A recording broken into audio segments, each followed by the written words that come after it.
BNP এমন করছে কেন? এমন কি হয়েছে তাদের? বিএনপির সমস্যাটা কি জানেন? ডু ইউ নো তাদের আসল ক্রাইসিসটা কোথায়? কেন এমন উল্টা পাল্টা উল্টা পাল্টা উল্টা পাল্টা, মানে প্রথম থেকে আজ পর্যন্ত খালি সমস্যার ক্রাইসিস আর সমানে পাগলের মতো, উন্মাদের মতো, ডাস্টবিনের মতো, রাবিশের মতো, দুর্গন্ধের মতো। বিএনপি হয়েছেটা কি? তাদের সমস্যার আসল ক্যান্সারটা কোথায়? They live in the past, অতীত। They live in 71. They live in a dark dark dark tunnel, endless darkness tunnel. আলো নাই, বাতাস নাই, হাওয়া নাই, পানি নাই, বিদ্যুৎ নাই, মানুষ নাই, সব অন্ধকার। They live in the big tunnel full of darkness, madness, পোকামাকড়, সাপ, বিচ্ছু, কেঁচো, ব্যাং। That's why they live in 71. তারা বিশ্বাস করে এখনো জিয়া রহমান জীবিত আছে। They believe in the heart and soul, বিশ্বাস করেন জিয়া রহমান এখনো alive and he's fighting the war. They believe Zia Rahman এখনো যুদ্ধ করছে। সেক্টর কমান্ডার জিয়া রহমান এখনো সে 11 নম্বর সেক্টরে বন্দুক হাতে সে এখনো সেখানে মুক্তিযুদ্ধ করছে। They never believe Zia Rahman died or expired or dead. They never can accept 71 সনের বাইরে আর কোনো সন আছে, ক্ষণ আছে, কাল আছে, যুক্তি আছে, কিছু নাই। তারা বিলিভ করে 71 is the ending of the millennium. 71 শেষ। তাদের ব্রেইন স্টাক, বাতিলদের ব্রেইন, রাবিশদের ব্রেইন, ফাঙ্গাসদের brain 71 stuck. They cannot, shall not win lot. Come out of 71, never. They have no power, no eye, no mind, no brain. Fungus, batil, rubbish. They live in the past. And that's the dangerous, living in the past. You never live in the past. Past is not present. Past is not productive. Past is the past. Past is gone. Past is dead. Past is inna lillahi rajiun. কবরে চলে গেছে past. But they cannot come out of it, accept it, leave it. They live in 71 সন। তারা সবাই এখনো মুক্তিযুদ্ধ করছে। And that's their problem. And believe me, BNP 1 নম্বর সমস্যা, only সমস্যা, সে অতীতে বাস করে। Most dangerous, heinous, criminal idea. They are so backward, so dangerous, so destructive. They can never come out of it. 71 তাই বিশ্বাস করে যে রহমান এখনো ব্যাটেল ফিল্ডে আছে। Trust trust trust trust trust trust trust trust trust trust সে মুক্তিযুদ্ধ করছে, ঘোষণা করছে কালুর ঘাটে। They believe in their heart and soul যে রহমান কালুর ঘাটে বসে আছে এখনো চট্টগ্রামে, সে ঘোষণা করছে বেতারে, I Zia Rahman do have a declare the father of nation is the freedom fight started you all. I'm Major Jia, I'm speaking, আমি মেজর জিয়া বলছি। They believe he's still in Kalurghat. What can you do? He cannot get out of it. He cannot do nothing. He cannot cure this disease. He cannot fix this problem. They believe যে জিয়া রহমান এখনো ঘোষণা করতেছে স্বাধীনতার।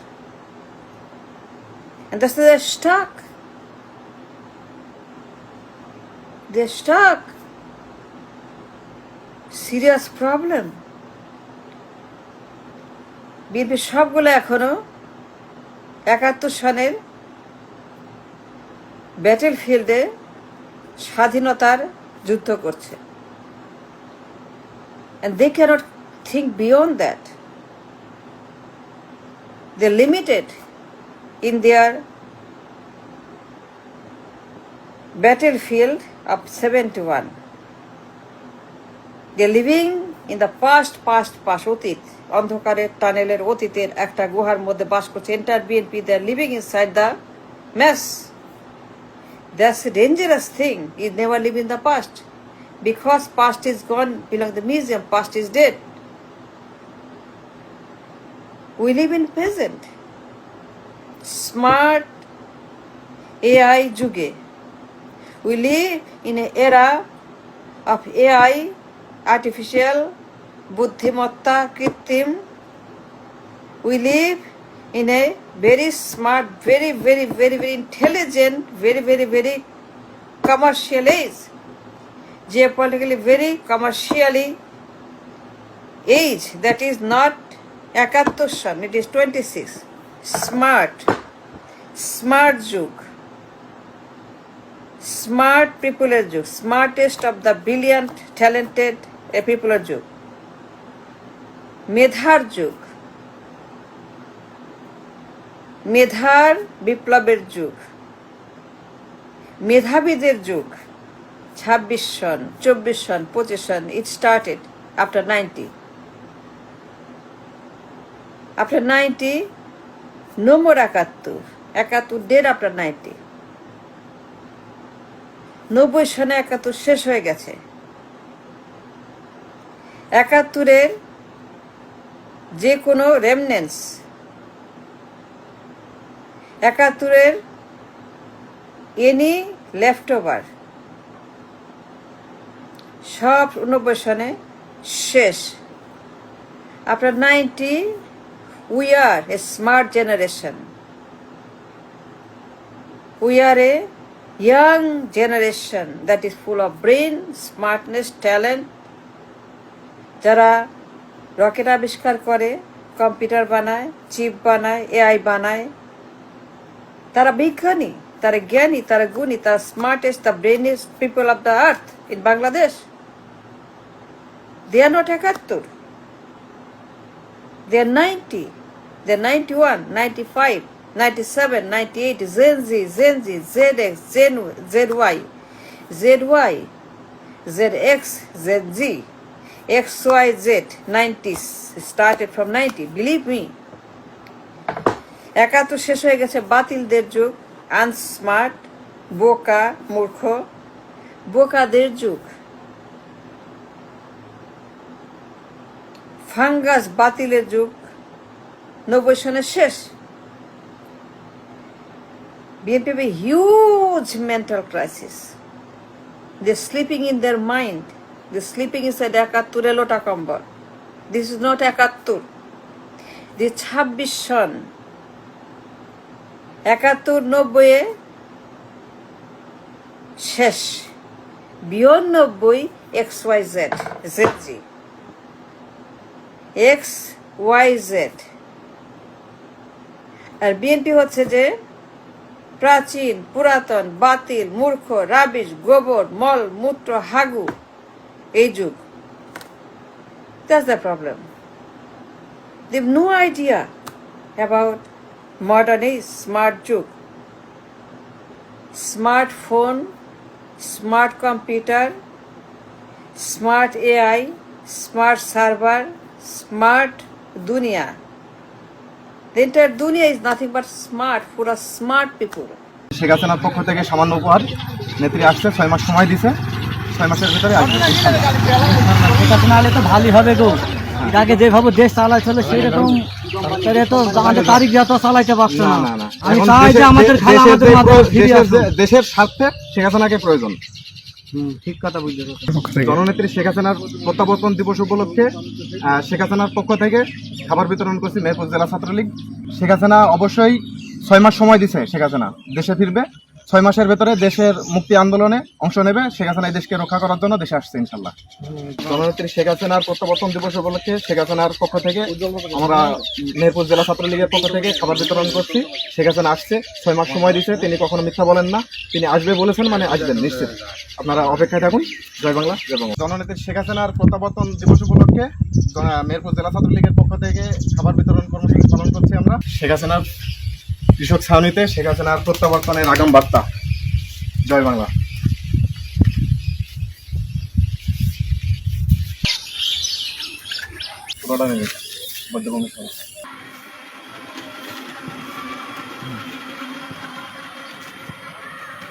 চুরি করার কোনো প্রয়োজন নাই। আমাদের মেধা আছে, আমরা মেধা খেটে আমরা পয়সা কামাই করতে পারি।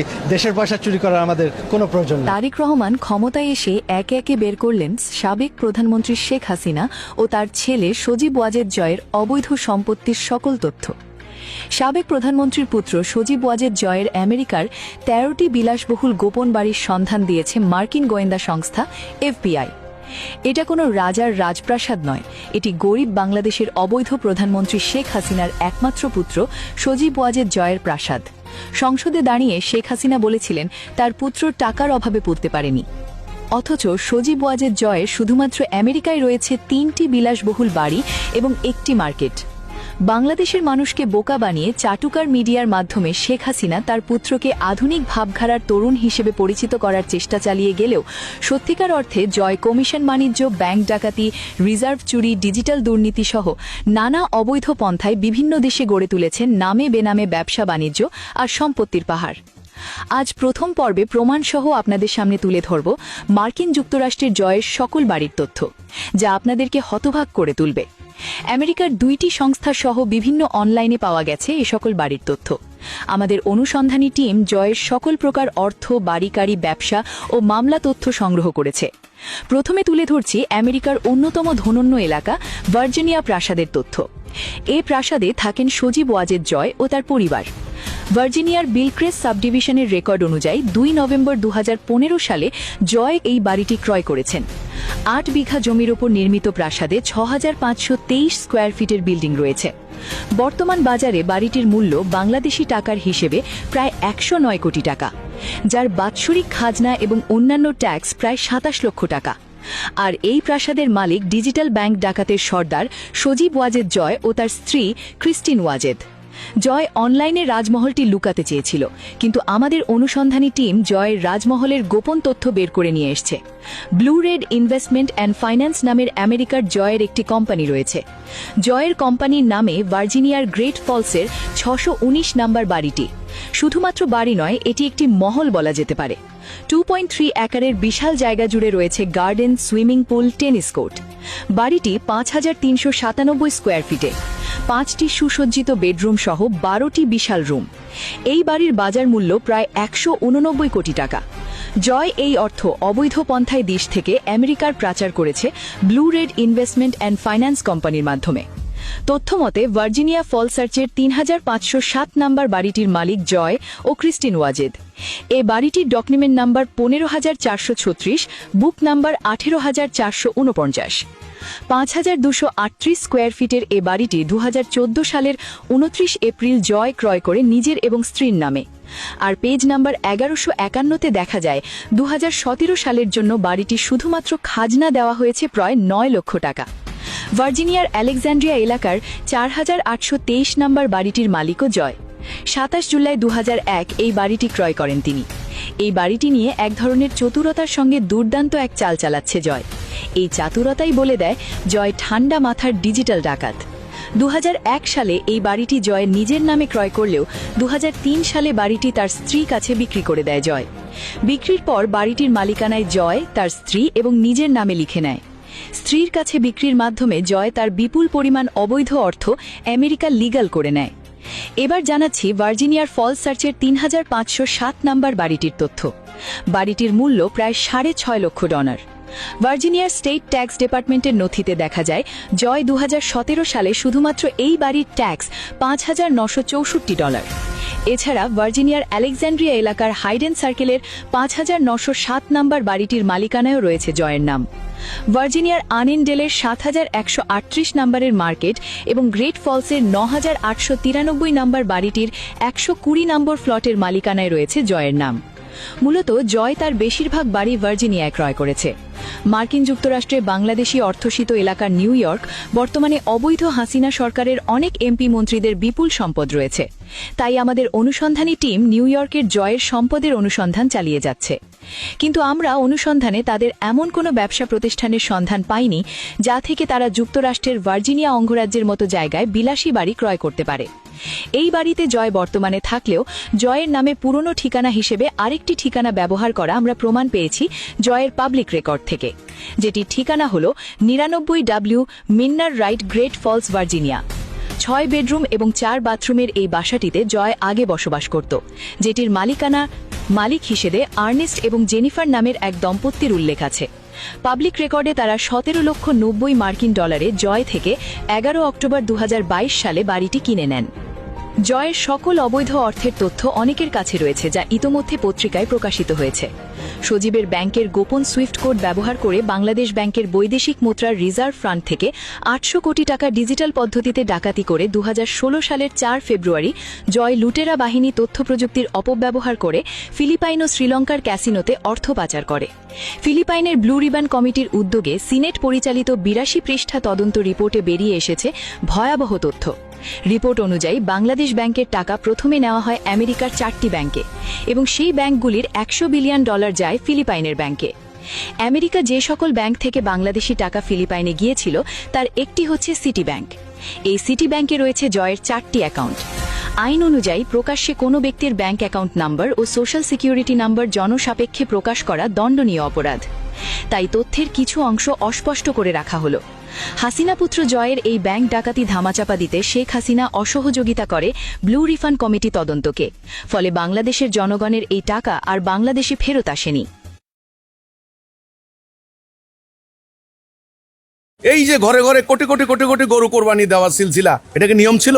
আলেমরা তো সত্য কথাগুলি বলে না, বললে মাদ্রাসা চাকরি থাকবে না, মসজিদের ইমামতি থাকবে না। কুতিবা আলাইকুমুল কিতাল, তোমাদের জন্য কিতাল ফরজ করে দিলাম। আল্লাহ কিন্তু এটা বলেন নাই যে কুতিবা আলাইকুমুল এই কোরবানি, তোমার জন্য কোরবানি ফরজ করে দিলাম। যেটা ফরজ করছেন ওটা বাদ দিছেন।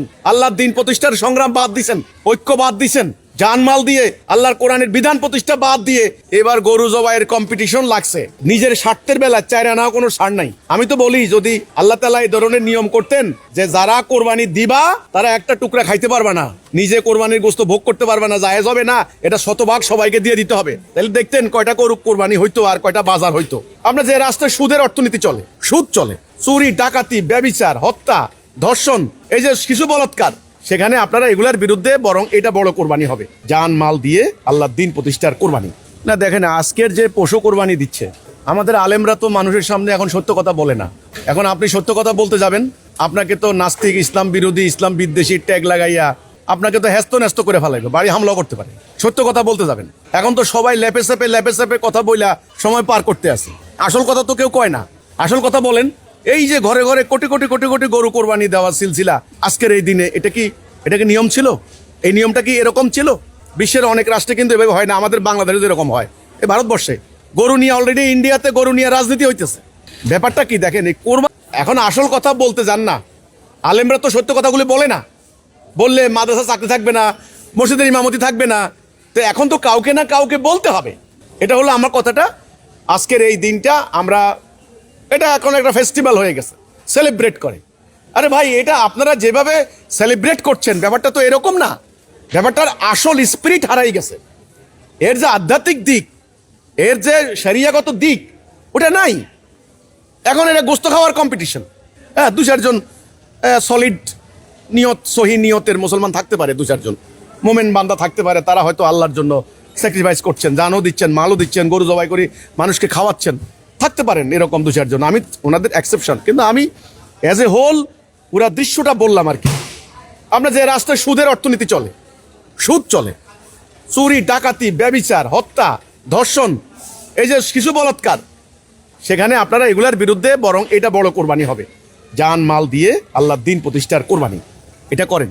হ্যাঁ, এটা এ হলো কথাটা। তাহলে আসল মেসেজটা বলেন, আসল মেসেজটা না বললে আসলে এইভাবে প্রতি বছর বছর একটা ফেস্টিভ্যাল হবে, একটা উদযাপন হবে, কিন্তু আল্লাহ যেটা চান, রসুল যেটা চান, সেটা কিন্তু উদ্দেশ্য হাসিল হবে না। না, আমি বলবো অনেকখানি ইসলাম কোরবানি যেটা চলছে, এটা ইসলামের যা আসল স্পিরিটটা ছিল, লক্ষ্যটা ছিল, উদ্দেশ্যটা ছিল, সেটা কিন্তু হারিয়ে গেছে। এখন হয়ে গেছে এটা একটা ভোগ বিলাস, একটা ভোগ। ইসলাম কিন্তু ত্যাগ শিখায়, এটা কিন্তু ত্যাগের, এই অনুষ্ঠানটা কিন্তু ত্যাগের, এটা ভোগের না। এখন এটা হয়ে গেছে ভোগের। তো কাজেই এই ভোগ প্রদর্শনী যদি হয়, এটার প্রকৃত কোরবানি হবে না।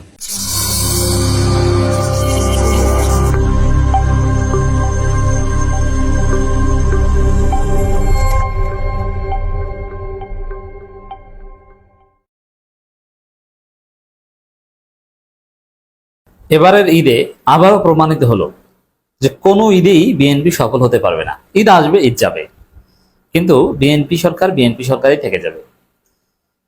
জনগণের যে ভোগান্তি, ঈদকে কেন্দ্র করে যে হাজার কোটি টাকার সিন্ডিকেট, অবৈধ ব্যবসা, জনগণের পকেট কাটা, এগুলোর কোনো সমাধান বিএনপি সরকার করতে পারবে না। আমি স্পষ্ট করে বলছি, আমার সমস্ত জ্ঞান একত্র করে, এই বিএনপি সরকারের মাধ্যমে কিছু হবে না। বাংলাদেশের মানুষের যে কাঙ্ক্ষিত পরিবর্তন, আমার আপনার যে প্রত্যাশিত পরিবেশ, এগুলো এই বিএনপি সরকারের মাধ্যমে হবে না। দর্শক, জামাত লাগবে। অলরেডি মানুষ বলছে, এটা সবার ফিলিংস, যে দেশটাকে পরিবর্তন করতে হলে জামাত ইসলামীকে লাগবে। বিশেষ করে এই যে ধর্ষণ কাণ্ডে যখন পুরো দেশ উত্তাল, মানুষ একটা আতঙ্কের নগরীতে, আতঙ্কের রাজ্যে বসবাস করছে, যে কখন কি হয়ে যায় বলা যায় না। এই জায়গায় মানুষের ফিলিংস যে জামাত ইসলামী ক্ষমতায় আসলে এই ধর্ষণ বন্ধ হয়ে যেত। কারণ এদেশের মুসলমানরা বিশ্বাস করে, ইসলামী শরীয়তের আলোকে বিচার করলে বা ইসলাম কায়েম হলে, ইসলামের বিধিবিধান সমাজে প্রচলিত থাকলে, ইসলামী শিক্ষার প্রচার এবং প্রসার হলে, এবং ইসলামের বিধান মতো যদি শাস্তি কার্যকর করা যায়, তাহলে ধর্ষণ থাকবে না। কারণ আল্লাহ যে পদ্ধতি দিয়েছেন, এর চাইতে শ্রেষ্ঠ পদ্ধতি আর হতে পারে না। আল্লাহর চাইতে যে বেশি বুঝবে, বা এটা সম্ভব নয়। এই জন্যে মানুষ ফিল করছে যে জামাত ইসলামীকে লাগবে। এই যে দেখেন সিন্ডিকেট, দ্রব্যমূল্যের ঊর্ধ্বগতি থামাতে পারছে না, কেউ থামাতে পারছে না। অথচ খাদ্যে ভেজাল দিলে বা খাদ্য নিয়ে 2 নম্বরই করলে ইরানে, চীনে, বিভিন্ন জায়গায় ফাঁসি দেওয়া হয় ডিরেক্ট। বাংলাদেশের মানুষের একটা পারসেপশন, জামাত আসলে কঠোর শাসন কায়েম হবে। হ্যাঁ, ব্যক্তি স্বাধীনতা থাকবে, মত প্রকাশের স্বাধীনতা থাকবে, বাট জুলুম, ধর্ষণ, হত্যা, সিন্ডিকেট, দ্রব্যমূল্য ঊর্ধ্বগতি, এগুলোর বিরুদ্ধে জামাত সত্যিকার অর্থেই মারাত্মক কঠোর অবস্থানে থাকবে। কোনো দুর্নীতি হতে পারবে না। জামাত ইসলামী যদি ক্ষমতায় আসতে পারতো বা আসতো, অলরেডি আমরা জানি 12 ফেব্রুয়ারিতেও জামাত ইসলামী ক্ষমতায় আসতো, মার্কিন ডিপ স্টেট যদি হস্তক্ষেপ না করে, ফলাফল ঘুরিয়ে না দিত। জামাত ইসলামী ক্ষমতায় আসতে পারে, এই ধারণা থেকে কত মানুষ যে তওবা করে বা তাদের আকাম টাকাম এগুলো ছেড়ে ভালো হয়ে যাওয়ার সিদ্ধান্ত নিয়েছিল আমি জানি। অনেক মহিলারা, এটা অবশ্য অযাচিত, অনেক মহিলারা নতুন বোরকা টোরকা বানিয়ে রেখেছিল, নতুন হিজাব টিজাব কিনে রেখেছিল, যে জামাত এবার ক্ষমতা আসবে, বোরকা পরে চলতে হবে। এটা ফাও চিন্তা। জামাত ক্ষমতা আসলে ব্যক্তি স্বাধীনতা, ব্যক্তিগত চয়েসের উপর সামান্য হস্তক্ষেপ করবে না বা করতো না। কিন্তু অনেক দুর্নীতিবাজদের যে ঘুম হারাম হয়ে গেছিল, যে আমি সরকারি চাকরি করি, জামাত ক্ষমতা আসলে আমার দুর্নীতি তো থাকবেই না, আমাকেও ধরবে। কেউ কেউ কিভাবে খুব দ্রুত জামাত অ্যাকশন নেওয়ার আগেই দেশ ছেড়ে পালাবে, এ ধরনের চিন্তা ভাবনা করেছিল। অনেকেরই স্বপ্ন ছিল যে জামাত ক্ষমতা আসছে, এদেশে আর আমার চাকরি করা হবে না, কারণ আমি তো আর দুর্নীতি করতে পারবো না, আর অতীতে যা করেছি তার তো হিসাব দিতে হবে। তো এই জামাত যদি সত্যিকার অর্থে ক্ষমতায় আসতোই, তাহলে এই জামাত বাংলাদেশটাকে পরিবর্তন করে দিতে পারত, এবং মানুষের যে কাঙ্ক্ষিত পরিবর্তন, এটা জামাত ইসলামের পক্ষে সম্ভব। এই বিএনপি দিয়ে হচ্ছে না বা হবে না। আইন শৃঙ্খলা পরিস্থিতির উন্নতি ঘটানো বিএনপির পক্ষে সম্ভব না, কারণ বিএনপি নিজেরাই সন্ত্রাস।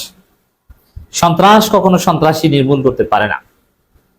চোর কখনো চুরি বন্ধ করতে পারে না। চোরকে যদি দায়িত্ব দেন চুরি বন্ধ করতে, এটা হবে না। সিন্ডিকেটকে যদি দায়িত্ব দেন যে সিন্ডিকেট বন্ধ করো, এটা হবে না। এই জন্য জামাত ইসলামীকে লাগবে। দর্শক, ঈদুল আজহা উদযাপিত হয়েছে বাংলাদেশে, কিন্তু অব্যবস্থাপনা, এমনকি বাংলাদেশ থেকে খবর যে ঈদের দিন গ্রামগঞ্জে প্রচন্ড বিদ্যুৎ কষ্ট পেয়েছে মানুষ, বিদ্যুৎ ছিল না। ঈদের দিন গরুর গোস্ত স্কেলে মাপছে, আপনারা জানেন যে এখন তো ডিজিটাল স্কেল বেশিরভাগ ক্ষেত্রে, বিশেষ করে শহরের অনেকেই তো গ্রামে কোরবানি দেয়, কোরবানি গ্রামেই দেওয়া উচিত। শহরে যারা কোরবানি দেয়, যাদের একদম আওয়াজ শহরে, দ্যাটস ডিফারেন্ট, বাট যাদের গ্রামের মোটামুটি রুট আছে তাদের কোরবানি গ্রামই দেওয়া উচিত। আর গ্রামে রুট থাকা সত্ত্বেও অনেকে শহরে কোরবানি দেয়, এদের অবশ্য অন্য ধান্দা আছে।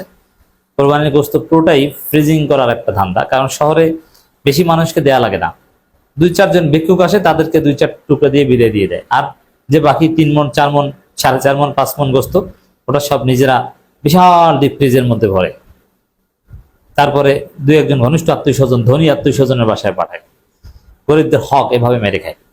অথচ আপনি যদি এই 4 মণ 5 মণ 6 মণ গোস্তের কোরবানি এটা যদি গ্রামে দিতেন, তাহলে আপনার মিনিমাম আপনার প্রতিবেশী হলেও কমপক্ষে 20 কেজি প্রতিবেশীদেরকে দিতে হতো, যদি কমপক্ষে আধা কেজি করেও দেয়, দিতে বাধ্য হতেন, তারা আসতো, অথবা একদম পাশে না দিয়ে পারতেন না, হোয়াটএভার।